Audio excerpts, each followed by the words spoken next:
Next week, America will go to the polls for the midterm elections, and the Republicans, if the polls are correct, seem to be gaining quite a lot of ground.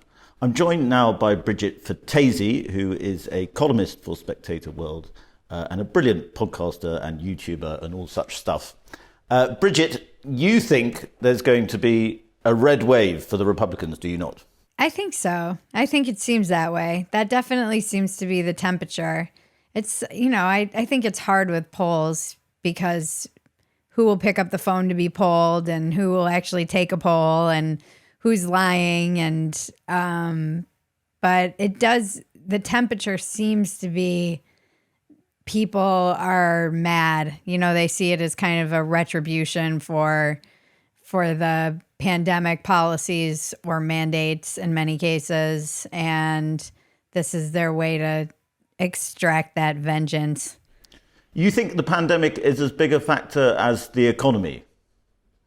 I think the economy is a big one too. I mean, I think that's a huge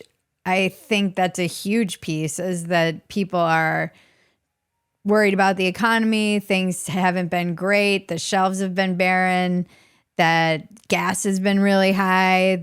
And then you have this residual resentment that still seems to exist that actually I think was really stoked by the Atlantic piece about having a pandemic amnesty. It seemed to have the opposite effect, where it reminded people of all of the rage that they still have for things that happened during the pandemic. I saw that. Just for our British listeners who may not have seen that, that was a piece in the Atlantic saying we need to have an amnesty about COVID and forgive each other for all the fights and arguments we had. And the reaction on social media was enormous, and it was to the effect of hell no, I think was a fair summary of what it was. Yeah, I think you have to have accountability before you are asking for forgiveness. You have to admit that things went wrong, and I don't think that that's really the case in this instance. I don't think anybody said, "Oh, maybe we didn't do a lot of these things right. We were doing the best we could. Even after we had more information, we could have made some changes earlier that might have given people relief." And people are mad. People died alone. Kids lost years of their lives. And I think that people are rightfully still angry about a lot of the things they felt they had no control over, like being forced into getting a vaccine or keeping their job when there wasn't very much scientific evidence to back that up. So there's definitely a palpable anger.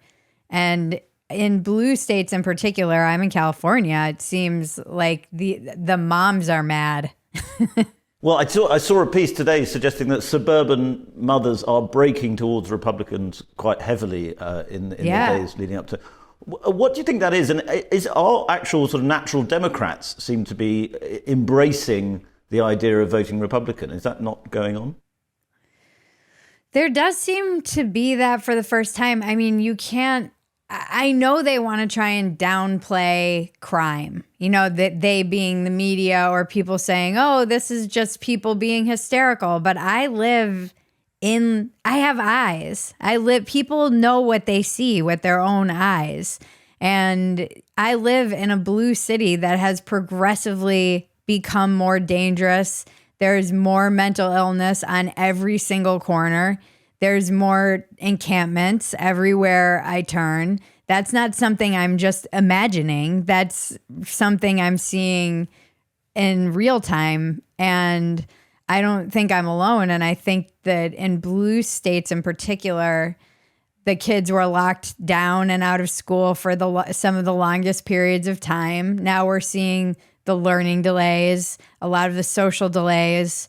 And this affects people. I would say the lower class is more affected by this as well. A lot of the people that we claim, the liberal claim to care about, they suffered the greatest.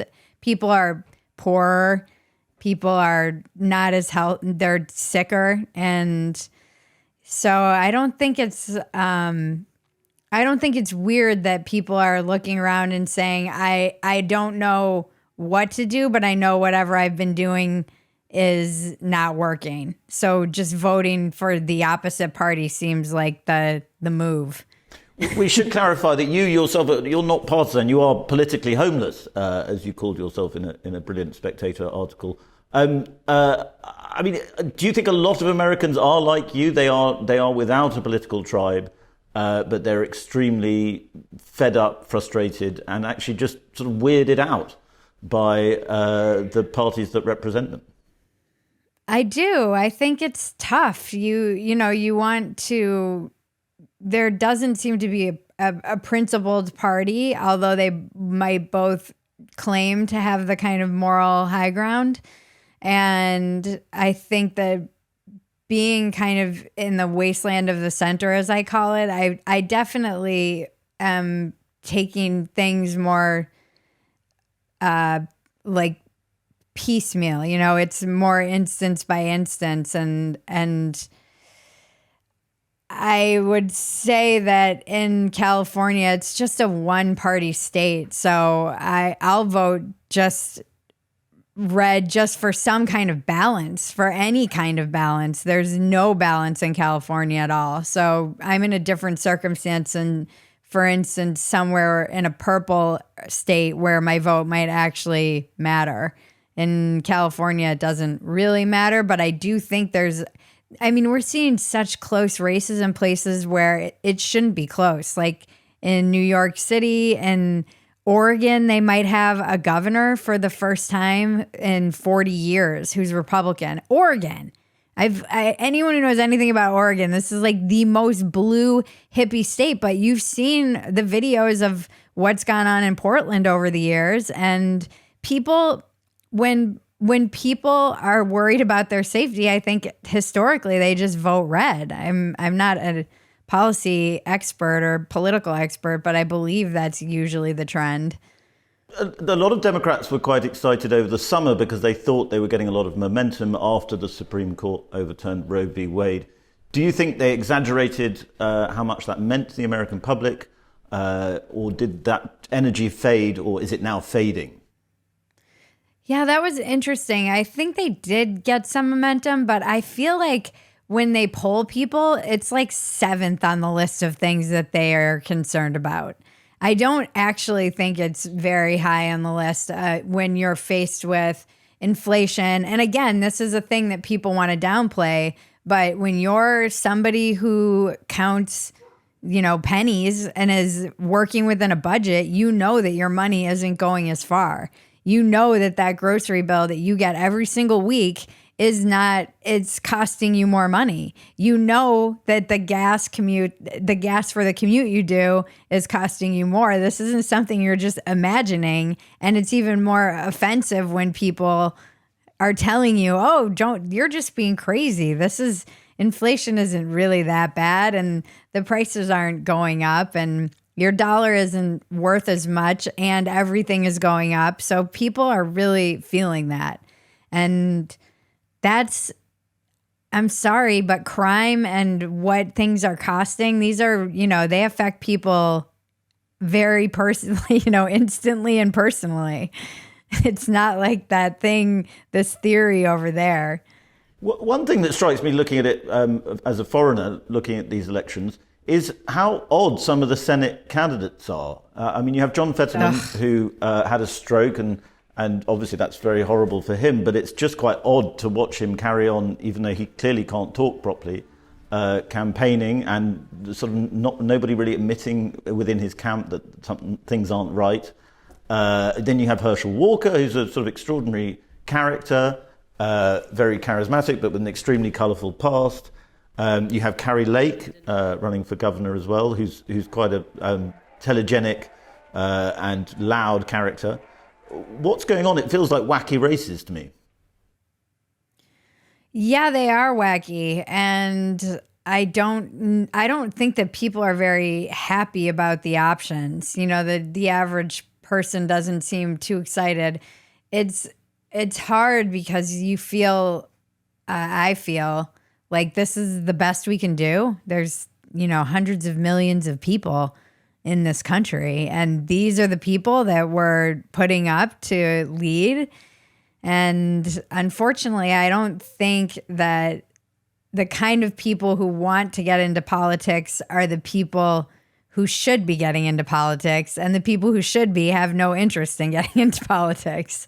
And with Fetterman, it feels almost, again, it almost feels like a slap in the face. Like you're just, we know you're going to vote blue no matter who we put up there. And it feels, it's like a weird sort of entitlement that the party has, that both parties have. But in this instance, it seems like we know you're going to vote for this person, even though they just had a stroke and have a hard time talking. And then if you note that, you're somehow an ableist, or you're somebody who doesn't care about the disabled.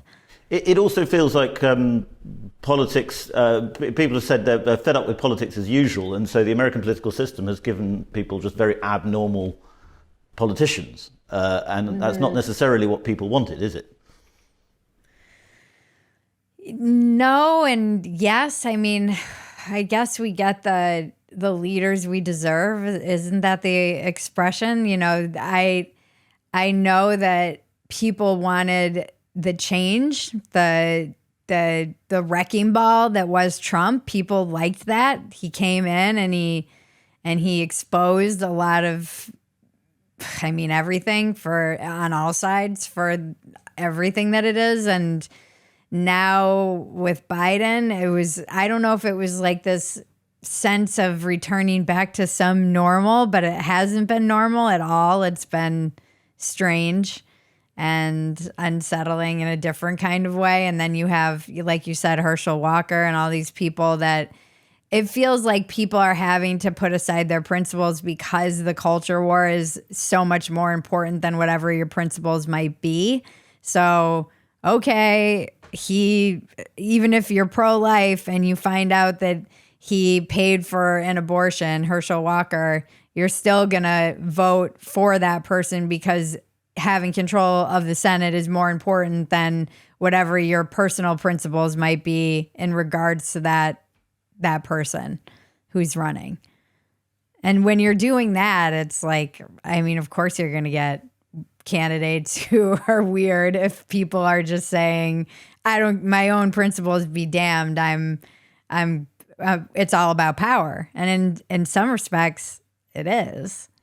You sometimes in your writing and in your broadcast, you sound in a sort of state of despair about America. Is that getting worse over these midterms, or are you actually beginning to find a bit of hope? I'm in despair for different reasons. I'm more concerned with everyone's mental health and the addiction and the deaths of despair and the trickle down effect of a lot of all of this insanity. Just how divided we are, just everybody spending too much time online, the lack of grace and compassion that we have for one another. We had Paul Pelosi get attacked. There's conspiracy theories everywhere. People don't trust anything, and I understand why. And then you have people laughing about it, but people on both sides do this when there's political violence or sweep it under the rug. And that seems to be the self-fulfilling prophecy that keeps on escalating.